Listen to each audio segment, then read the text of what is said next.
Retire ஆனதுக்கு அப்புறம் அடைக்கலம் தேடி அரசியலுக்கு வரல, படைக்கலனோட வந்திருக்கிறோம். பவர்ஃபுல் போர்ஸோட, மாபெரும் படை வரிசையோட எல்லாத்துக்கும் தயாராகி தான் வந்திருக்கிறோம். இவ்வளவு தயாரா நாம அரசியலுக்கு வர்றதுக்கு ரொம்ப ரொம்ப முக்கிய காரணம் ஒன்று இருக்கு. அது என்ன தெரியுமா? நன்றி கடன், நன்றி கடன், நன்றி கடன். கிட்டத்தட்ட ஒரு 30 வருஷமா, 30 வருஷத்துக்கு மேல நீங்க தான், நம்ம மக்கள் தான் என் கூட நிக்கிறீங்க, எனக்காக நிக்கிறீங்க, என்ன தாங்கி பிடிக்கிறீங்க, மனசுல ஏந்தி பிடிக்கிறீங்க, தாய் அன்போட மடியில ஏந்திக்கிறீங்க. உண்மையை சொல்லணும்னா வேற யாரை விடவும் எனக்கு இந்த அன்பையும் ஆதரவையும் கொடுத்திருக்கிறீங்க. என் மேல உயிரை வச்சிருக்கிறீங்க. என்ன உங்க வீட்டுல ஒருத்தனாவே ஆக்கிட்டீங்க. நீங்க எனக்கு கடவுள் கொடுத்த வரம்.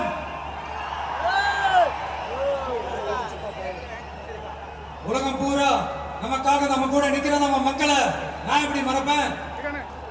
நான் என் லைஃப்ல ரொம்ப உயிரா நினைக்கிறது பெண்களை, குழந்தைகளை,